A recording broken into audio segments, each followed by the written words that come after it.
मैं सियासी अब अगर आपको बात करूं तो देखें क्या मैं पाकिस्तान के फ़ौरन बाद एक तो कायद आज़म रहमतुल्लाह अलैह की जो तबई उम्र थी वो 1 साल और 1 माह के बाद वो दार फ़ानी से कुछ कर सेहत उनकी पहले ही बहुत अच्छी थी। जो तस्वीर आपको दिखाई जाती हैं पेंट करके बना के उस ज़माने में, अब तो खैर ये फोटोशॉपिंग आ गई ना, तो वो मुसव्वर ने जो तस्वीर बनाई कायद आज़म बहुत कमज़ोर हो चुके, उनको फेफड़ों का आर्जा ला, दूसरे लफ्ज़ों में दिक कहते हैं। मेहनत बहुत की थी उन्होंने, और बाज़ मौके पे देखिए तारीख को मसख करना हमारा कौमी मशगला है। दुनिया में इतनी तारीख मसख नहीं हुई, या तो मुसलमानों ने तारीख मसख की है आज तक, मुसलमान का जो हमारी मजहबी तारीख है उसको मसख किया। आप देखते हैं नबी करीम सल्लल्लाहु अलैहि वसल्लम के दुनिया से पर्दा फरमा जाने के बाद से अब तक तो जिस उम्मत ने हदीसें घड़ ली लाखों की तादाद में और अकवाल घड़ लिए, तो उन्होंने पाकिस्तान की या भारत की तारीख को नहीं छोड़ी। वो कौमें हमेशा पस्ती में रहती हैं जो अपनी तारीख से सबक हासिल नहीं करती, तारीख से जो है वो आगे मुस्तक़बिल का तयन नहीं करती। कायद आज़म को मौका नहीं मिला, और कायद आज़म के खोटे सिक्कों वाला कॉल तो कहीं ना कहीं आपने पढ़ रखा। फिर वो ज़ियारत में रेजिडेंसी जिसको बाद में दुख होता है, तो कॉमप्रस्तों ने उसको नाबूद कर दिया था डॉक्टर खिलाफ। बहरहाल वो एक अलग मौजूद है फिर किसी पर।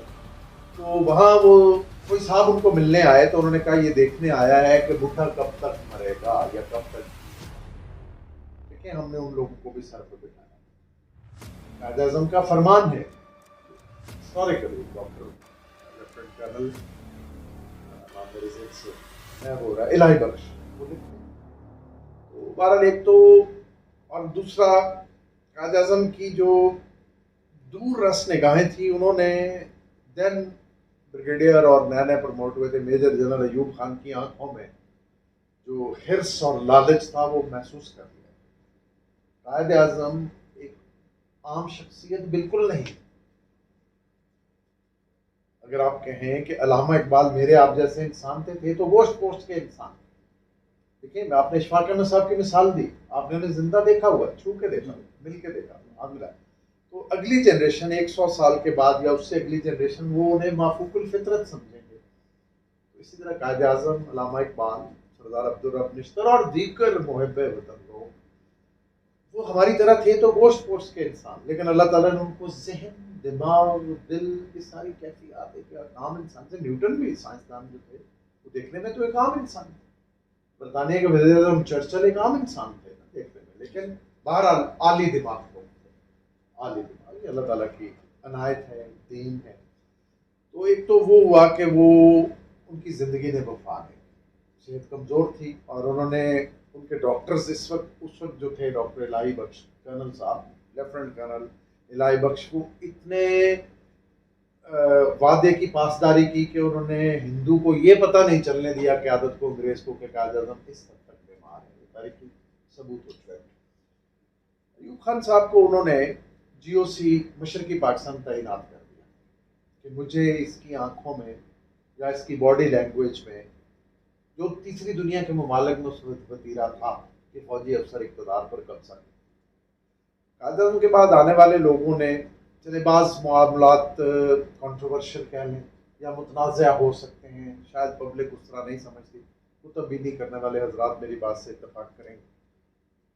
तो अयूब खान साहब जो थे उनका मार्शल लॉ कैसे नाफिज हुआ, उसमें ब्यूरोक्रेसी शामिल थी, उस ज़माने के सियासतदान शामिल थे, और उसका में जो सिकंदर मिर्ज़ा बड़ा नाम था, जुल्फ़िकार अली भुट्टो नाम के एक शख्स जो बाद में पाकिस्तान का सबसे मुतनाज़ हुक्मरान रहा, मैं रहे नहीं कहूँगा, तो इन लोगों ने अयूब खान को लेके आए।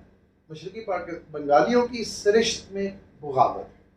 भाषानी साहब जो थे वो क़याम पाकिस्तान से ही लहदगी के ख्वाब देख रहे थे, मौलाना अब्दुल हमीद बाशा और सोहरवर्दी और फलां वगैरह, और मुजीबुर रहमान उनके शागिर्द थे, मुंशी भी थे। तो वहाँ मुंशी से वो तरक्की करते हुए बाबा कौम बने, बांग्ला बंधु और ख़ानदान समेत तहत किए गए अपनी हरकत की वजह से। तो बंगाल में जो इशू था और जो कायदे आजम, देखें मैं एक बात तारीख से साबित कर चुका हूँ कि पाकिस्तान में डिस्टर्बेंस कब शुरू हुई। डिस्टर्बेंस के आगाज होता है कि बंगालियों को आपका छुपा हुआ हाथ दुश्मन भारत वो साबित करता है कि मोहम्मद अली जिन्ना ने उर्दू को कौमी जुबान करार दिया और बंगला को नहीं बनाया। यहाँ से पाकिस्तान की तबाही का आगाज होता है, जो मैं पहले 25 वर्ष की बात कर रहा हूँ। कायदे आज़म ने कहा था उर्दू राबते की जुबान, लैंगुआ फ्रांका। लैंगुआ फ्रांका इंग्लिश का लफ्ज है, राबते की जुबान। कायदे आज़म को अंग्रेजी तो नहीं पढ़ाई जा सकती, उर्दू उनकी कमजोर थी, लेकिन तर्जमा तो उनके साथ जो सेक्रेटरी और बड़े पढ़े लिखे लोग थे वो कर सकते। तो कायदे आज़म की सतह के जिनका उठना बैठना, तालीम, पढ़ाई, बैरिस्ट्री, अदालत, जो उनकी कोर्ट अपेयरेंस थी सब इंग्लिश में थी, तो उनसे गलती हो सकती थी? बिल्कुल नहीं। तो वो राब्ते की जुबान को कौमी जुबान का इशू बना के फिर बंगाल में जो कुछ हुआ उसका नतीजा सामने है। अब चलते हैं कि अयूब खान साहब का दौर आता है, तो अयूब खान साहब ने फिर ये तमाम पॉलिटिकल लोगों को अपने मुख्तलिफ तरीकों से एब्दो और फलां करके उन्होंने अपनी एक तरह की जमहूरियत कायम की। मोहतरमा फातिमा जिन्ना, तो मेरे ख़ानदान को ये भी एजाज़ हासिल है कि मदूद चंद लोग जो मोहतरमा फातिमा जिन्ना के साथ पाकिस्तान में रहे होंगे, तो उनमें मेरा ख़ानदान भी शामिल है। तो मोहतरमा फातिमा जिन्ना को हमने बहसीयत कौम वो इज्जत नहीं बख्शी जिसकी वो हकदार। कायदे आज़म ने कतन नहीं कहा था, कायदे आज़म की कि मेरे बाद मेरी बहन को मेरा जाननशीन बनाया जाए। दरमियान में 47 से ये 50 की दहाई की बात, वो 48 में फौत हुई। 5-6 साल का गैप है, वाइड है, सियासी क़यादत का फुकदान है। तो बंगाल वालों ने फिर उनकी सरिश्त में चूंकि अतात नहीं है, हमेशा से बंगाली बगावत पर आमादा रहा, तो उन्होंने अयूब खान के खिलाफ मोहतरमा फातिमा जिन्ना का साथ दिया और वेस्ट बैंक पाकिस्तान में नहीं दिया। ये अदवार गुजरते हैं 25 साल तक। तो 65 की जंग है, उसके ऊपर मैंने बड़ी तहकीक से कॉलम लिखे। उस जंग के मंजरनामे का खालिक जुल्फकार अली भुट्टो नाम का शख्स था। पाकिस्तान ना जंग का मुतहम्मिल हो सकता था उस वक्त, और ना होना चाहिए। जंग कोई हल नहीं। देखिए, आपका chief of army staff general Musa Khan बनफसे नफीस इंडिया जाता है हथियारे पे। जंग का माहौल कौन बना? और अभी कुछ साल पहले चाइना के जो मौजूदा सदर हैं, उन्होंने पाकिस्तानी वफ्द को ये कहा था, मैं कोट कर रहा हूं, कि आप सरेदस्त कश्मीर को भूल जाएं, आप अपनी इकोनॉमी मजबूत करें, अपनी मुआशी हैसियत मनवाएं दुनिया में, तो कश्मीर पके हुए फल की तरह आपकी झोली में आ जाए। ये फार्मूला होना चाहिए था। जुल्फकार अली भुट्टो, एक तो उनकी उम्र की बड़ी हेरा फेरी थी, वो 1928 की पैदाइश नहीं थे, गालिबन 20-22 जो भी था। तो उन्होंने ये सारी साजिश तैयार की थी कि अगर अयूब खान जंग हार गए तो बदनामी अयूब खान की, अगर जीत गए तो मैं वजीर खारजा तो हुई हूँ। बड़ी साजिश हुई पाकिस्तान के खिलाफ। उसका नतीजा सकूते ढाका या बंगाल की एलर्जी की सूरत में खून चुका, दर्दनाक, बहुत लंबी चौड़ी, मैंने उस पर बहुत कॉलम लिखे हैं। अलमिया, उसको अंग्रेजी में ट्रेजेडी ऑफ एरर्स कहेंगे, उर्दू में हम कहेंगे गलतियों का अलमिया। तो उसमें सिर्फ फौज शामिल नहीं थी, प्रोपेगेंडा ज़्यादा था, ब्यूरोक्रेसी, पॉलिटिशियंस और मगरबी पाकिस्तान के पॉलिटिशियंस और मगरबी पाकिस्तान की ब्यूरोक्रेसी जो बंगालियों को महकूम समझती, और बंगालियों की फितरत में बगावत नहीं थी, सरकशी, और उसका इजहार उन्होंने पुश्तों के पुश्ते लगा कर किया 71 की जंग में। जो जब बगावत सरकशी हो गई, तो क्या आप मंजरनामा देखें, तो मगरबी बंगाल के लोगों से, पठानों से, और जो कारोबार के सिलसिले में लोग गए थे, सिविल आर्म फोर्सेस वाले, आर्मी वाले, नेवी और नीम फौजी दस्तों वाले जितने लोग थे उनके उन्होंने कत्लेआम किया और खवातीन के साथ बेहरमती की है और बहुत कुछ। खैर कुछ बातें ऐसी हैं जो हम स्किप करते हुए आगे चलते हैं। तो जो नया पाकिस्तान बनता है सुल्तान कादर साहब, उसमें आप देखें कि इधर तो उधर हम वाली कैफियत हो गई। जुल्फ़िकार अली भुट्टो साहब के पहले सदर के तौर पे 1.5 साल और बाद में 4 साल बतौर वज़ीर आज़म मजमूई तौर पर करीबन 6 साल अरसा बनता है। तो उन 6 सालों में जो पाकिस्तान के साथ जुल्म हुआ है, सबसे पहले तो वो जमहूरियत नहीं थी, आपने कहा फस्तायत थी। जुल्फ़िकार अली भुट्टो जब सदर का उहदा संभाल ले, बचे कुचे पाकिस्तान, टूटे फूटे पाकिस्तान, और याह्या खान एक बदमस्त, बदकुमाश और बद किरदार जनरल जो था वो घर चला जाता है। तो कमांडर इन चीफ एक लेफ्टिनेंट जनरल गुल हसन को बनाया जाता है, उनको सैक किया गया, उनको बर्खास्त किया और अगवा करके किया।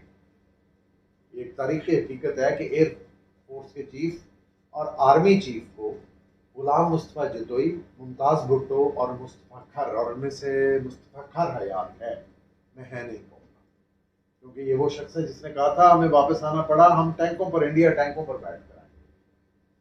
तो अपने ही मुल्क को आप फतह करने, पहले आपने अपने मुल्क को दो लख्त किया, अब आप अपने ही मुल्क को फतह करने चले। तो इन लोगों ने पिंडी से लाहौर सफर बजरिया सड़क किया और उनको गन पॉइंट पे लेके गए और बर्खास्त कर दिया। अपने जनरल टिक्का खान को दोबारा बनाया और एयरफोर्स में। तो भुट्टो का जो दौरे इक़्तिदार था उसमें मुखालफिन की सरकोबी नहीं हुई, कत्ल हुए। नेशनलाइजेशन ऑफ इंडस्ट्रीज, सनतों का कौम आया जाना एक अलमिया था। भुट्टो साहब के वजीर खजाना जो थे वो एक इंजीनियर थे, सिविल इंजीनियर हैं, और उनको वजीर खजाना बना रहा है। और जो आपके उस जमाने के, और मुस्तफ़ा खर नाम का एक अनपढ़, उजड़, जाहिल, गंवार, रस्सागीर, डाकू शख्स जिम्मेदार है, और वो आपका दोस्त है, और आप उसको पंजाब को, और फिर उसी को आप निशान इबरत बना अपनी पार्टी के लोग। और बहरहाल मुख्तलिफ, डॉक्टर नज़ीर को किसने कत्ल किया? MNA डेरा गाजी।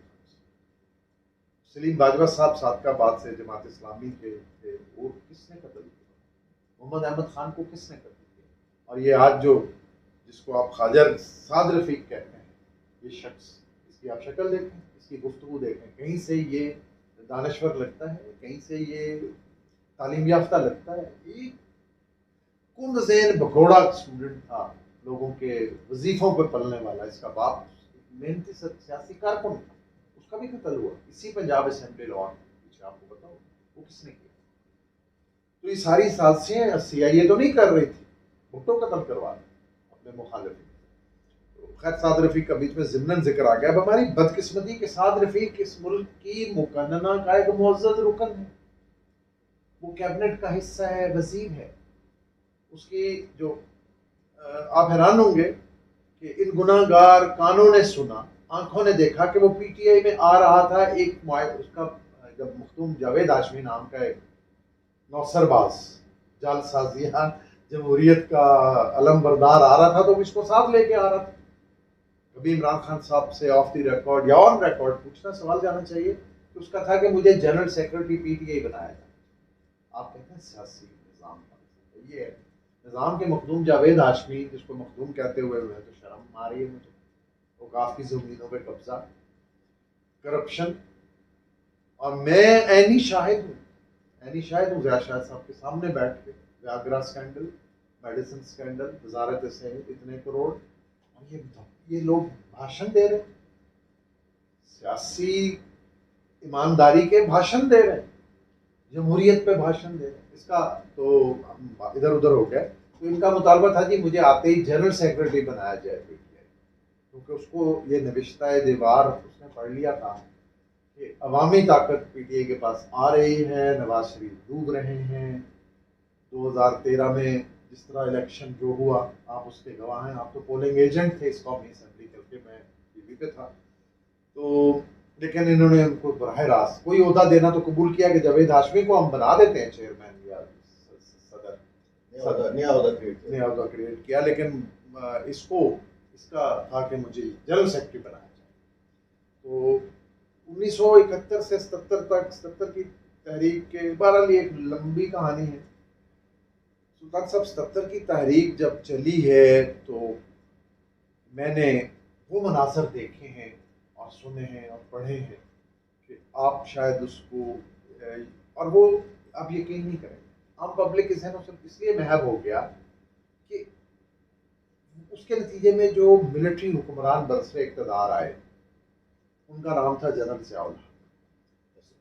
जनरल ज़ियाउल हक अगर 5 जुलाई 1977 को मुल्क में मार्शल लॉ नाफज ना करते और भुट्टो की हुकूमत बर्खास्त ना करते, असेंबलियाँ तहलील ना करते, तो मुल्क में खाना जंगी के इम्कान 99%, असलहा की तकसीम हो चुकी थी, ज़िलों तहसीलों में लिस्टें बन के टारगेट्स जो थे, हदफ, वो लिखे जा चुके। मैं नाम नहीं लेता आपके ज़िला में, चले रूह को अल्लाह ना शर्माए। तो मैंने बाद में बतौर अस्करी अफसर, बतौर सहाफ़ी और बड़े बड़े उस ज़माने अल्ताफ़ हसन कुरैशी साहब, मुजीबुर रहमान शामी साहब, जिया शाहिद साहब, इस सतह के लोग, जमीलुद्दीन आली साहब, इन लोगों से मेरी मुसाफित रही। तो मैं उन साफियों की बात नहीं कर रहा जो ड्यूरेंट लाइन को डेवरेंट लाइन और व्यूअर्स को वीवर्स कहते हैं, मैं इनकी बात नहीं कर रहा। मैं अल्ताफ़ हसन कुरैशी साहब की बात कर रहा हूँ, उर्दू डाइजेस्ट के जो मुदीर हैं, अब बड़े इस वक्त 90 साल उम्र है, अब तो शायद लिख भी नहीं पा रहे हैं, साहब फराश भी हैं यकीन। तो ये उन लोगों की महफिल में बैठ के मुझे पता चला कि वो हालात ये थे कि अगर वो नाफिज करते तो मुल्क में कम अज़ कम 10 लाख लोग तहत कर दिए जाते, उनके ख़ानदान ख़त्म कर दिए जाते। किस तरह पर?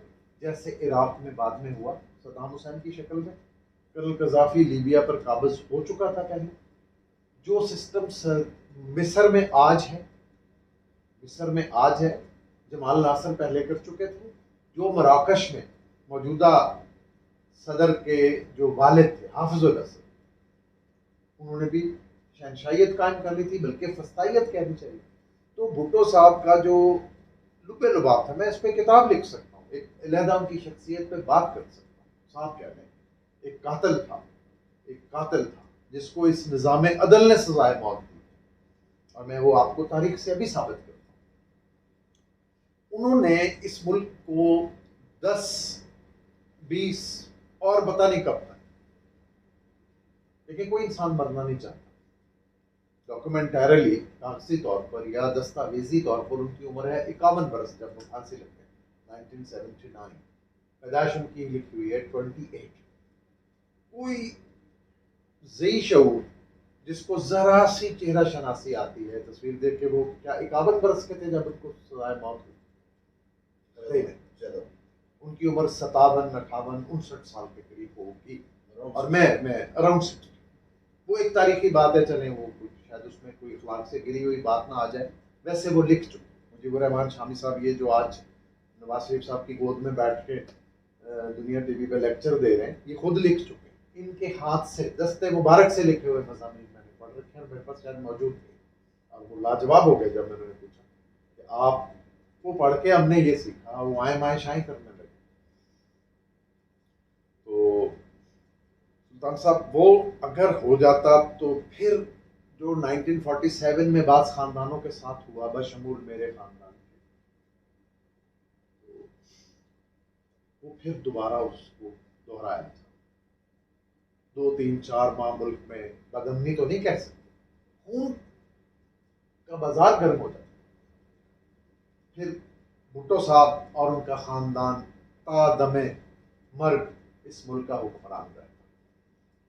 खुदा ताला ने, अल्लाह ताला ने हमें बचाना था खाना जंगी से, और आर्मी सिचुएशन ऐसी आई थी कि आर्मी के 3 ब्रिगेडियर्स ने पाकिस्तान की आवाम पर फायर करने से इनकार कर दिया। उन्होंने आर्मी बुलाई थी, लाहौर में ये हुआ, नीला गुंबद में हुआ। 300 कुछ लोग उस तहरीक में ऑन रिकॉर्ड मरे हैं पुलिस फायरिंग से। खवातीन के जुलूसों पे फायरिंग हुई, खवातीन पे लाठीचार्ज हुआ, खवातीन के जुलूसों पर फायरिंग की गई, नथ फोर्स बनाई गई लाहौर का, वो जो बदनाम ज़माना इलाका है, हीरा मंडी जिसको कहते हैं, उच्चा चेतराम और फलां फलां टिब्बी के इलाके से, उन खवातीन ने शुरफा के घरों की खवातीन के साथ जो अब हुआ, जो नून लीग ने आज पाकिस्तान तहरीक इंसाफ से, लेकिन हालात फर्क है। वो भुट्टो पीपल्स पार्टी उस वक्त नौ जमाती कौमी था जिसमें मेजॉरिटी पार्टी तो मुस्लिम लीग थी, जमात इस्लामी थी पंजाब में, और उस जमाने में सरहद कहते थे, वहाँ जमीयत उलमा इस्लाम और अवामी नेशनल पार्टी थी। कराची में शुरफा थे। कराची के साथ जो जुल्म हुआ है वो पाकिस्तान की तारीख में किसी और हिस्से के साथ नहीं। कराची जैसे सुलझे हुए, कराची जैसे तालीम याफ्ता नफीस साफ सुथरे शहर के साथ जो हुआ हर लिहाज से, सियासी माशी माशरती, तो वहाँ पे आप हैरान होंगे। बात मैं आप तारीखी आपको मुगालता दूर किए चल, शेरबाज मज़ारी असगर खान, शेरबाज मज़ारी साहब जिला राजनपुर के रहायशी, असगर खान साहब मरहूम एबटाबाद के रहायशी, एमएनए कहाँ से मुंतखब हो रहे हैं? कराची से। इसका मतलब ना वहाँ बरादरी थी, ना लसानी ग्रोही कोई ऐसी तफरीक नहीं थी, क्योंकि वो असूल परस्त सियासत था। वरना कायद आज़म की अपनी बरादरी के लोग वहाँ कम थे। जो मुहाजिर आए उत्तर प्रदेश से, मध्य प्रदेश से, बिहार से, बंगाल से, ज्यादातर उनमें उर्दू स्पीकिंग, गुजराती और मारवाड़ी बोलने वाले तो बहुत कम लोग होंगे ना उनके मुकाबले। तो जिस शहर ने इस तरह के लोगों को मुंतखब किया हो, मौलाना शाह नूरानी साहब हैदराबाद से मौलाना मुफ्ती महमूद साहब कहना चाहिए, क्योंकि बहरहाल उनके साथ वो गलाजत मंसूब नहीं थी जो उनके फर्जंदे अर्जमंद फजलुर रहमान और अताउर रहमान और उबैदुर रहमान और ज़ियाउर रहमान के साथ, और उनकी जो घर की सियासी खवातीन है, जो उन्होंने लूट मार का बाजार गर्म कर रखा है, तो मुफ्ती महमूद साहब के साथ भी नहीं, कम अज कम। तो आलम भी थे, फाजिल भी थे, लेकिन उनके अंदर वो जो बुग़्ज़ था, जो कीना था दीगर मसाले के खिलाफ देवबंद के लिहाज से, वो थे, वो उसमें कोई शक नहीं, उसमें उनमें लचक नहीं थी। लेकिन वज़ीर आला थे, और वज़ीर आला हैं, गवर्नर अरबाब साहब और चीफ मिनिस्टर साहब चले आ रहे हैं, सामने स्टूडेंट्स खड़े हैं। ये जो उस जमाने में जमहूरी होती थी कैंप, और मैंने मुफ्ती महमूद साहब को किन्नू छीलते हुए देखा, पजामा कुर्ता, ऊपर एक वास्कट पगड़ी, और वो किन्नू खा रहे हैं चलते हुए, और लिफाफा एक रखा उसमें चल के डाल के आता के अस्सलाम वालेकुम बच्चों, आप कैसे चले, सादा मानशी से कुछ तो था। उन्हीं के साहबजादे हैं जिन्होंने इस मुल्क को, इस पाकिस्तान को बेच के रख दिया, बेच दिया। फजलुर रहमान के एक भाई हैं, अखबार में मैंने फीचर लिखा इसके ऊपर, वो डिप्लोमा है टेलीकम्युनिकेशन, तो उन्हें पीटीसीएल में सब इंजीनियर की जॉब मिल गई। डिप्लोमा होल्डर को मिलनी ही सब इंजीनियर की जॉब चाहिए। सुल्तान साहब, इससे आगे आप सुनेंगे तो आपके तोते उड़ जाएंगे। वो साहब पीटीसीएल से ट्रांसफर होके डिस्ट्रिक्ट मैनेजमेंट सर्विस में आ गए, पंजाब में डिप्टी कमिश्नर खुशाब तैनात हो गए, बदस्ते मुबारक शहबाज शरीफ, वहां से वो मरकज में चले गए, और जरदारी नाम के सदर और यूसुफ रजा गिलानी नाम के मियाँ बीवी बच्चों समेत वजीर आजम ने उनको अफगान मुहाजिरीन कमिश्नर तैनात कर दिया। ये पुरानी बात नहीं, इस बात को सिर्फ 6 साल 7 साल पीटीसीएल का सब इंजीनियर कमिश्नर अफगान मुहाजिरीन ग्रेड 20 में होगा। ये जी उन्होंने इस तरीका अख्तियार किया। वहाँ फजलुर रहमान को ना दीन नजर आया, ना वहाँ आकबत नजर आई, ना किसी की हक तलफी नजर आई। सेनेटर अपना भाई, एमएनए साली, मेयर या नाज़िम, जिला नाज़िम समधी, ये दीन के ठेकेदार, ये आपके दीन को सियासत में जुदा हो, दीन सियासत से तो रह जाती है चंगेजी, उसका अमली मुजाहरा फजलुर रहमान कर रहा है। तो ये मौलवी ने इस्तेहसाल किया।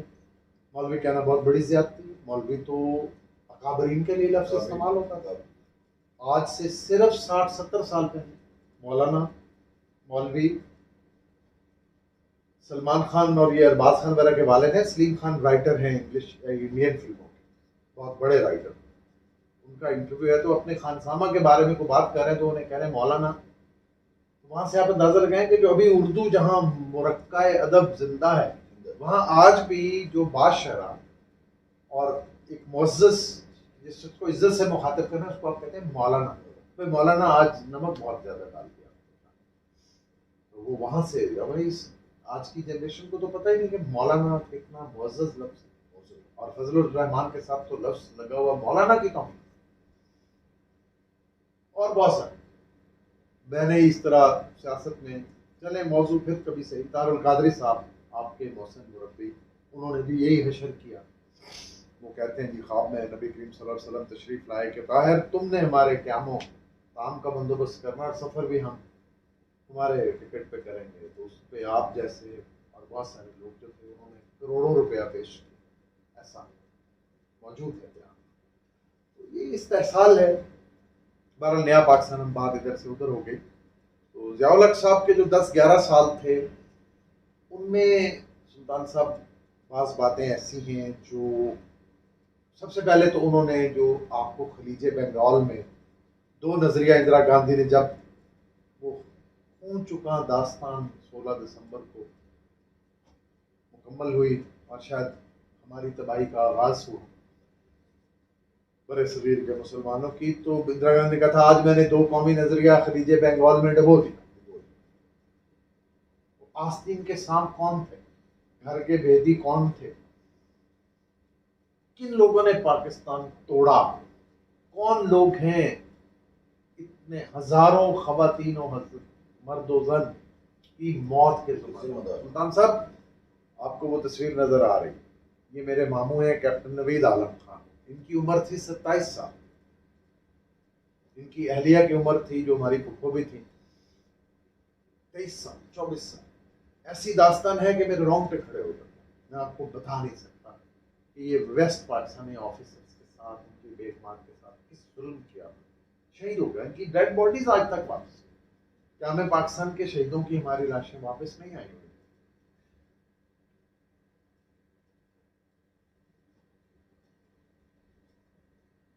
सूते पाकिस्तान की भी नहीं है। तो पाकिस्तान का दर्द तो पाकिस्तान बनाने वालों को, खाने वालों को तो नहीं। ये जो खबरें में मैंने कॉलम्स की सीरीज लिखी थी, पाकिस्तान बनाने वाले और खाने वाले। आसिफ जरदारी का वालिद हाकम जरदारी बलिश्ती है, अनपढ़ जाहिल। नौसरबाज होना मुख्तलिफ है, वो तो नवाज शरीफ भी है, शहबाज शरीफ भी है। नवाज शरीफ और शहबाज शरीफ तो ये जाली पहलवानी सर्टिफिकेट और गेम बेस और ये और वो तो गवर्नमेंट कॉलेज में दाखिल हो गए, और इनके वालिद के पास पैसे आ गए थे तो ये सेंट एंथनीज में भी चले गए, पढ़ लिया इन्होंने। तो गवर्नमेंट कॉलेज में दाखिला इनका मेरिट पे नहीं हुआ। जिस शख्स को आज पर्ची पढ़नी नहीं आती वो मैट्रिक में भी ऐसे ही होगा। होनहार बिरवा के पास चिकने होते हैं।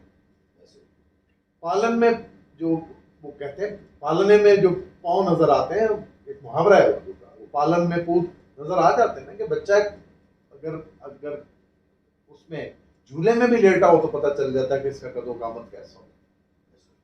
तो वो कायदे आज़म के बारे में हर्जा सराई कर रहा है, उसको कह रहा है वो मोहम्मद अली वो आ गया पाकिस्तान बनाने, और वो मौजूद है, वीडियो मौजूद है, आप देखिए। मैंने उसके ऊपर कॉलम लिखा है, मैं आपके साथ शेयर करता हूँ। मैंने उसमें पूरा इजहार किया कि वो तुम कह रहे हो जी कायद-ए-आज़म मोहम्मद अली की इतना की तौहीन कौन कर रहा है? वैसे तो किसी को भी इजाजत नहीं है, किसी कोई शख्स इस काबिल नहीं कि जो कायद-ए-आज़म की तौहीन करे। लेकिन हाकम जरदारी मुंशी, चोर, फ्रॉडिया, डकैत 1969-70 इलेक्शंस में चूंकि सिंध से बड़े लोगों ने पीपल्स पार्टी पे टिकट के लिए अप्लाई नहीं किया। उनको अंदाजा नहीं था। पीसा बगारा से लेके जुनेजो फैमिली, जतोई फैमिली, सारी किसी ने सिर्फ सवाए भुट्टो के जो जाती दोस्त थे, मुस्तफा जतोई और मुमताज भुट्टो कजन थे, इनके अलावा तो मखदूम अमीन थे इनके वालिद, मखदूम तालिबुल मौला, और इस तरह की बड़ी बड़ी जो व्यक्तियां हैं और बड़े बड़े जो खानवादे हैं, उन्होंने भुट्टो का टिकट नहीं लिया। उस वक्त वहां भुट्टो ने ये किया कि जिस तरह पंजाब में किया कि एमएनए फ्यूडल्स को और एमपीए वर्कर्स को, वहां उसने हाकम जरदारी को एमएनए का टिकट दिया। तो इन्होंने जनाब जो अपने एसेट्स डिक्लेयर किए हुए हैं 1989 के, जो मौजूद हैं, छप चुके हैं, जो रिकॉर्ड पर हैं, अब पता नहीं क्या शक किया होगा अपनी हुकूमत मरकज में आने के बाद, तो वो 89 एकड़ जमीन है, 10,000 कैश है, ज़रई आलात है और एक हवाई घर है नवाब शाह। तो सिंध की जो 89 एकड़ जमीन है, उसको मैं तो सिंध का चप्पा चप्पा पैदल फिरा, मुझे अंदाजा है सेमोथोर की क्या कैफियत है, पानी की ज्यादती की क्या कैफियत। उसने कायदे आज़म के बारे में फिर 1977 में भुट्टो को जब उसी इलाका से शाहनवाज जुनेजो की और इस तरह के लोगों की सपोर्ट मिल गई, चढ़ते सूरज के बुचारे हैं हम कौम, देखते हैं जिस तरफ हवा का रुख हो, हवा के बरदोश उड़ना तो सबको आता है, हवा के मुखालिफ उड़ना जो है वो बहुत मुश्किल काम है, और वो सिर्फ बहादुर लोग आ सकते। ये सर, ये मैं ये अर्ज कर रहा था कि आपने ये जमहूरियत के जो चेहरे आपने बेनकाब किए हैं, मैं बतौर तालिब इल्म सियासत का, मेरे लिए तो ये बड़ी हैरानकुन बात है। और जो जिन लोगों ने कुर्बानियाँ दी उनकी कहीं कंसिड्रेशन नहीं है, उनको कहीं माना नहीं जा रहा, जाना नहीं जा रहा, इसलिए तो पाकिस्तान का डेमोक्रेसी का निज़ाम, जो जमहूरियत का निज़ाम है, वो कोलैप्स हो रहा है। अब ये देखें, जिन दो अशराफिया का आपने जिक्र किया सर, ये दो अशराफिया ही आज चीफ ऑफ आर्मी स्टाफ के तयन की कंसल्टेंसी कर रहे हैं, काउंसलिंग कर रहे हैं कि कौन चीफ ऑफ आर्मी स्टाफ होगा। तो क्या इन लोगों को ये हक हासिल है कि जनरल ज़ियाउल हक साहब के साथ अगर शुरफा का दौर आया, शुरफा की पगड़ियाँ नहीं उछली, अमनो अमान हुआ, अगरचे अल-जुल्फ़कार ने और दीगर दहशतगर्द तंजीमों ने, ख़ास तौर पे KGB के तरबियत याफ्ता, अफ़गानिस्तान के जो खाद एक एजेंसी खाद का, और रॉ के, इन्होंने पाकिस्तान को गैर मुस्तहकम करने में कोई दकीका फ़रोग़ नहीं छोड़ा। लेकिन इसके बावजूद जनरल ज़ियाउल हक साहब के दौर में तरक्की भी हुई, हमारी आर्मी बहुत मजबूत हुई। 84 में हमें सियाचिन का वो करना पड़ा, सारा सिलसिला एक अलग मौजूद है, करते रहेंगे बात इस पर। लेकिन साथ साथ कुछ कबाहतें भी हैं।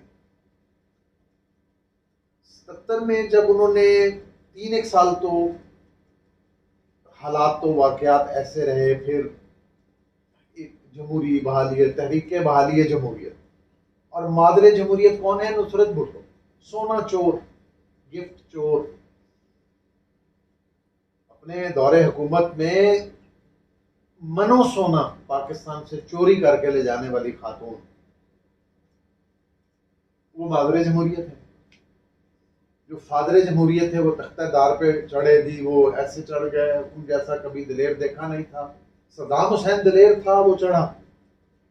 जुल्फ़िकार अली भुट्टो नाम के शख्स तो मैं चले बहुत हो गए, मर गए, मैं उस जेल पे खड़े होके उस जगह पे मैंने उन ऑफिसर से पूछा, उस पॉइंट पे पिंडी कोर्ट्स के सामने है वो पार्किंग एरिया बन गया, पार्क बन गया, जहाँ इन्होंने यादगार बनाने की कोशिश की थी। तो पिंडी के लोग खड़े हो, आम लोग, कि हम एक कातिल की यादगार नहीं बना देंगे, उनको मनसूबा बुनियादें बनी हुई और वो बने हुए उन्होंने खत्म किया। वो लाड़काना में देख लिया आप मजाक, लोगों की हालत ज़ार देख, मैं अगले उसमें वहाँ का जिक्र भी करूँगा किसी फिर गुफ्तगू में। तो उसके साथ साथ कबाहतें आई, जो मैं इजाज़ुल हक साहब बरादर मोहतरम के साथ, अब इनका शिकवा इसलिए नहीं इनसे करना बनता कि ये तो सियासत में थे नहीं, आनन फानन हादसा हुआ जहाज़ का, ये वापस आए, जो सियासी महराज थी उस पर नवाज शरीफ नाम के एक शख्स ने कब्जा कर लिया। तो नवाज शरीफ ज़ियाउल हक साहब से मिलते हुए पुश्त नहीं करता था उनकी तरफ।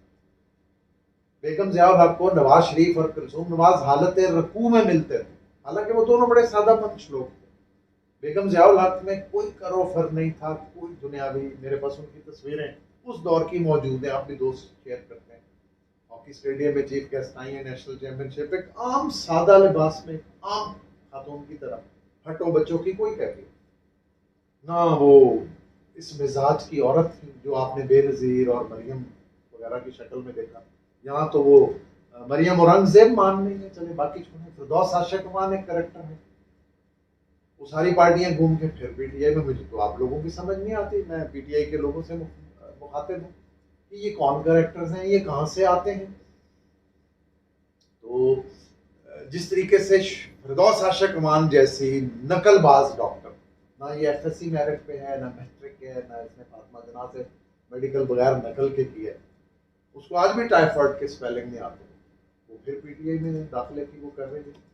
मुझे भी एक दफ़ा बनी गाला मिली तो बहन जरा मेरी भी खान साहब ना गल करना, तो मैंने हंस के कह दिया जी मैं बसा वाली गल फिर दस देंगे उन्होंने मुझे, मैं की ना ना तुम रहन तुम रहन ही दो, मैं कहो जी तुम आओ बड़े राज मजाक कमेंट दिया, मैं मजाक में कहा हजराए मजाक के, मैं फिर बसा वाली गल ही दसांगा, तुहानू पता है बाजी मैं ते सीधी गल इन चेहरों से चीफ साहब की जो बात है। अच्छा हम अगर आते हैं हम तो मतलब कहने के कि ज़िया साहब के दौर में एक नया सियासी कल्चर हुआ, उन्होंने उसको मसलतन किया या इरादतन, तो बरादरी परवरी शुरू हुई, वहाँ ग्रोहबंदी शुरू हुई, लिसानी सियासत का आगाज हुआ। उसका नुकसान ये हुआ कि आज पिछले हफ्ते शह सुर्खी है, लीड है अखबार की सहाफती जुबान में, शह सुर्खी कि आर्मी चीफ का तकर्रुर या तय्युन, कुछ ऐसा लफ्ज है, मियां नवाज शरीफ की मुशावरत से किया जाए, बाल दीगर जो वो हुक्म दे। हमारी बदकिस्मती इस्लामी जमहूरिया पाकिस्तान की, इन्ना लिल्लाहि व इन्ना इलैहि राजिऊन, कि आज पाकिस्तान आर्मी के चीफ ऑफ आर्मी स्टाफ या पाकिस्तान आर्मी के चीफ की तकर्री तय्युन जो भी है, उसका फैसला कौन कर रहे हैं? नवाज शरीफ, जरदारी। शहबाज तो खैर एक टूल है उसका भाई। मैं जितना मायूस में शहबाज शरीफ की उससे हुआ हूँ, मेरी इनसे 2-3 मुलाकातें हुई बतौर चीफ मिनिस्टर, तो सत्य बोले नहीं और अया नहीं हुए, बोलते नहीं थे। वो जो शोबाजियाँ करते थे, रंगबाजियाँ जिसको लॉरी कहते हैं, लॉरी रंगबाज। आपने बड़ा वक्त गुजारा लाहौर में, 10-15 साल तो आप भी लाहौरी रहे हैं, मैं भी रहता हूँ या रहता रहा। तो ये अया नहीं हुए, एक्सपोज नहीं हुए, बोलते नहीं थे या बोलता नहीं था कि खान साहब कोई नसीहत कर। 4-5 हम लोग थे, अताउर रहमान साहब, मैं, आरिफ साहब, सुहेल बड़ैच और मजहर बल्लास, और इस तरह 5-6 महदूद था। तो मैंने कहा जी हम तो नसीहत सुनने आए हैं, तो बड़े खामोशी से। तो इंसान खामोश रहे तो अयान नहीं होता। जो ही आपके मुंह से पहला फिक्र निकलता है, आप जैसे काइयाँ लोग कहना चाहिए माजरत के साथ, वो पहचान लेते हैं, वो कुला काइयाँ होते हैं ना, तो मेरे जैसे सादा मंच लोग भी 2-4 घंटे की गुफ्तगू के बाद पहचान लेते हैं कि ये शख्स कितने बात, वो फैसला कर फजलुर रहमान जी, फजलुर रहमान। और वो अब वली खान का पोता, वो मेलू कहते हैं जिसको, मेलू का मतलब पश्तो में, वो खान साहब का तलफ़्फ़ुज़ पश्तो का ठीक नहीं है। पीटीआई के सुनने वालों से गुजारिश है कि मैलो नहीं होता, मैलो इंग्लिश में, मेलू इज द मेलू मतलब रीच, वो रीच फैसला करेगा। और वो जो वजीर आला रहा है, यानी बेगम नसीम वली खान के एक भाई और भाई का बेटा, दोनों बिल तरतीब वजीर सेहत, वजीर मुवासलात और वजीर आला खैबर पख्तूनख्वा रहे। कौन कहता है सरहदी गांधी बदउनवान नहीं, उसकी नस्लें बदउनवान।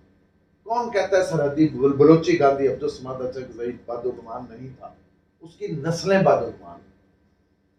ये पाकिस्तान को जोंके भेड़िए भेड़िए करगस गिद्ध खा गए, किसी ने नहीं छोड़ा।